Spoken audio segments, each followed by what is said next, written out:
All right, I'm on hole number 6 of the 2019 Christmas Tournament. I'm in Wednesday's qualifying round in the rookie division. What were you thinking? I'm 12 viewers short of 400. So if you're not a subscriber, if you like the content, please subscribe down at the bottom. Thanks for watching. Let's talk about this hole. Lower level account. Very first time I ever got on this hole, I took my QB and a Marlin. And this is in one-on-one play. This is the way. I took a QB and a Marlin. I had a big dog in my bag as my secondary. So like I don't carry a QB and a big dog in this account. What I do carry that has a big dog, and the big dog is the important club, is I have a big topper and a big dog. And you can do the same exact thing with a big topper.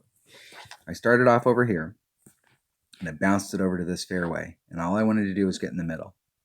The closer you are to this edge, the better you are, but you don't have to risk it. And you don't need to get all the way to the end. Okay, if you get all the way to the end, that's fine. I mean, you'll have to come at it from this side, and either way will work. But I was about, like if we take this as the middle, I was right in front of that. And with a big dog, my red line was right in here, and with max overpowering curl and about one topspin, I was on the green, took my eagle, and rolled on. And I think that's really the way to go at this hole. It's going to be super consistent. And if you can get all the way down here and you got a big enough ball, like a 3-power ball, and you're in a tournament, you're going to easily be able to get up here. But if you're in one-on-one play and you can get up here with your big topper, or if you've got, if you can engage this with your extra mile, it's a pretty wide fairway, you can bleed up to the front and then you can get on with your big dog, and it's a pretty doable shot. If you've got a sniper, you can still do this because the sniper's got so much topspin. If you got a Viper, even if it's an upper developed Viper, it doesn't have a lot of topspin. So that club is going to hamper you big time. You need to have something that's got top spin. I'm seeing a lot of people come in this direction. And they're starting off here and they're ending up in the sand of the rough. And if you end up in the sand of the rough, you are SOL. And you all know what that is. That's that brown stuff. And we do not want to end up here. This is bad. If I was going to take the shot on this side, what I would do is I would work your club, and you have to work your club, because every single club that somebody brings out there, extra mile 6, extra mile 7, extra mile 8, extra mile 9, Apocalypse 2, Apocalypse 3, Big Topper, Thor's Hammer, whatever it is you bring, you're going to have to work the numbers. And you want to be at your red line with the biggest ball that you got. And it's going to be different for every ball you bring. So if you bring a Katana, it's going to be one spot. If you bring a Titan, it's going to be another. If you bring a 4-power ball, it's going to be in another spot. And you're going to have to count how many rings off you are.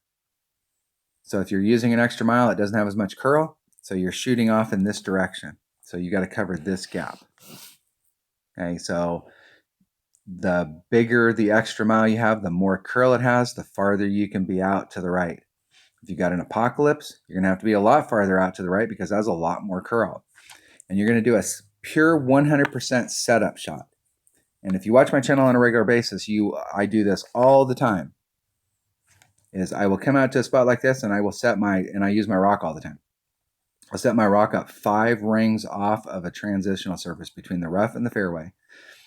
I will be at max club. I'll adjust the wind out, and then I will hit a max curl shot. No overpower, no hooking it, just a max curl shot. And the ball will come like this, and it opens this mouth up to this fairway, and it runs down the fairway. So you can try and pick up forward distance. Instead of trying to hit from here, sorry about that. I just took a picture of the screen. Instead of trying to hit it from this spot and then run it forward, okay, a couple things. Number one, you got to be right up against the edge. You're taking a risk of bleeding off into the edge here, and it ends right here. And you've got 7 miles of fairway left in front of you, and you hit it at an angle so that it will terminate, and you could end up in the rough. And in your best case scenario in this spot, you're going to end up out in this area. And this is not really, if you take the arc from where the tee box is, this is the same as being right here, and it's a whole lot less risky. So unless you're trying to do a curl shot like this to get distance, this side over here on the right is very dangerous. If you get caught up in anything, you're SOL. and it's going to be very tricky. You're going to have to take that shot quite a few times in order to set it up. So if you want to try and get out into this area right here is the same distance from the tee box on your arc. Okay, so just hit it out to here. It's a whole lot easier. You can bring a 3 power ball with your extra mile, and you'll be able to engage this without any overpower, max top spin, bleed up as far as you can, bring your club, and go for it. I'm going to bring a 5 power ball. And how many times have I succeeded? 0. Draw the line through here, and I'm trying to get out into here. Now, with a 3 power ball, my red line was up in this area. My second bounce was here. My third bounce, I hit in the rough, and I got caught up, and I did not catch up enough to get out there.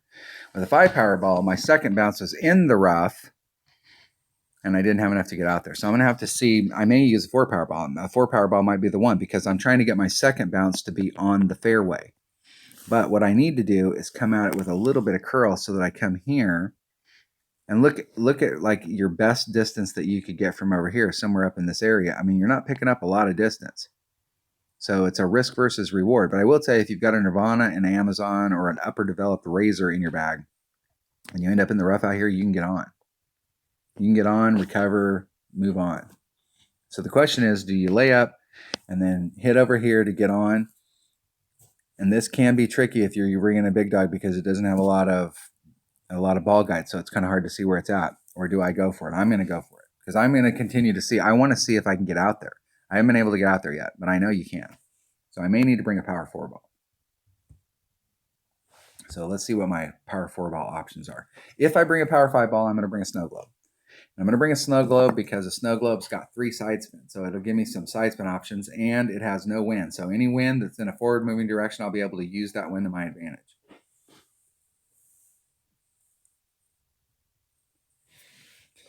So let's get back in there and let's see what my power 4 ball options are.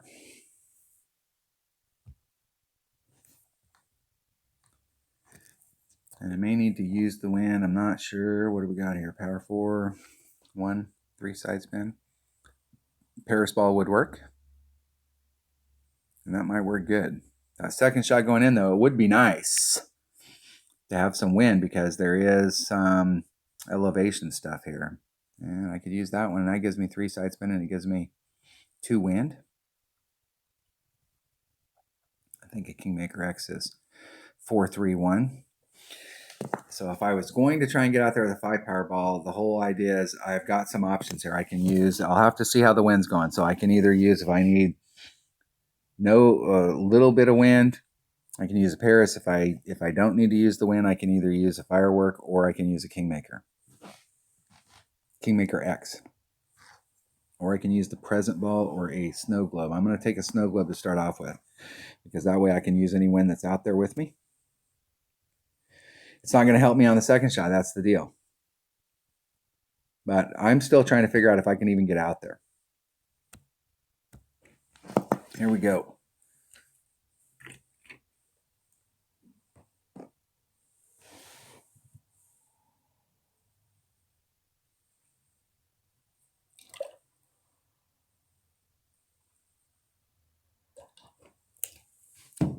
Not quite ready, so hopefully my opponent goes first. But it'll probably be me. I don't mind going first.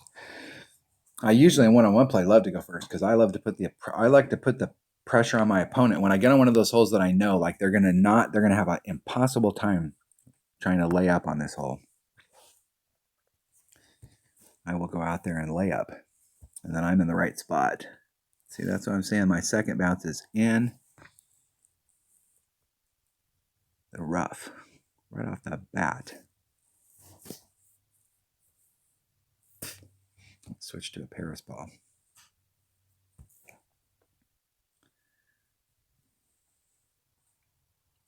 All right, 5 wind.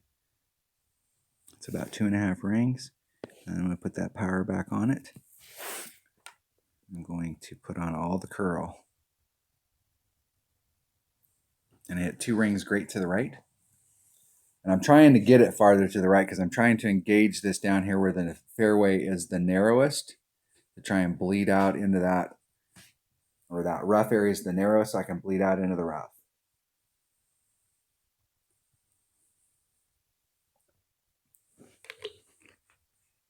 And I will tell you that I think that if you try and set this shot up on the right over here to get forward moving distance, that on your best day with your best shot, you're not going to get any more forward moving distance than what I got right there. And I think over here, you'd probably have to bring a 5 power ball to get that same kind of distance. And it's a whole lot trickier by coming all the way to the right than it is to try and use that center fairway. Either try and blast through it like I just did right there, or try and just lay up on it and go at it from that direction. If you have lower developed clubs, lay up in this center fairway right here and bring a big dog. And the reason I say big dog instead of a cataclysm is if you've got lower developed clubs, you'll have a big dog that'll be much better, and they're going to be in the rough.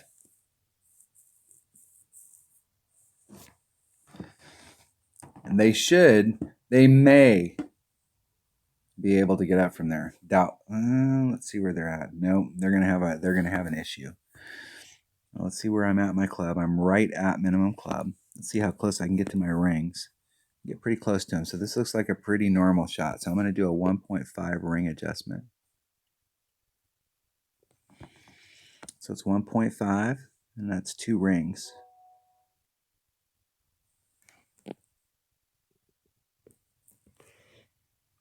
Try and hit it perfect. Hit it 1 ring great to the right.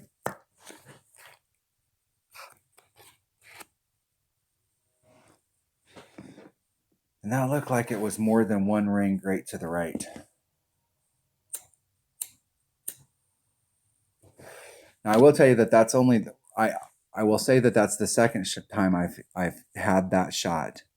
The first time I came on this hole, I ended up in the rough, and instead of I checked to make sure that I could get up there with my Nirvana, but instead of trying to hit up there with my Nirvana and recover, I chipped it out in front of me to the spot that I thought that I would end up in so that I could actually see what the shot looked like.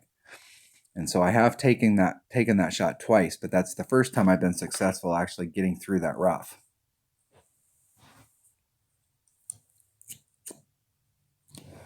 When you're practicing, there's no reason to practice. Just make sure that you could recover if you ended up in that spot. But there's no reason to practice the rough shot. The whole idea is that you were trying to get up on the fairway there. So chip it over to the spot that you were really trying to get to and see what that looks like.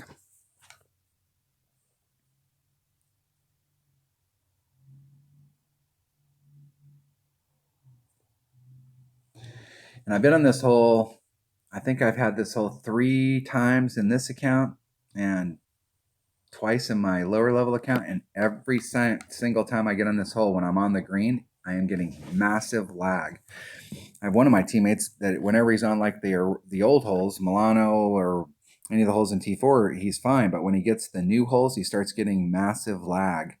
So being closer to the cup is better. And I will tell you right now, I've had this happen to me. Whenever you're moving your stuff around and the ball guide keeps appearing and disappearing, put on maximum backspin and get as close to the hole as you possibly can.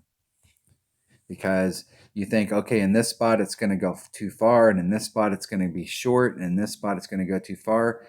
And then you find the spot where you think, hey, it's perfect, and then you hit it, it'll end up being short.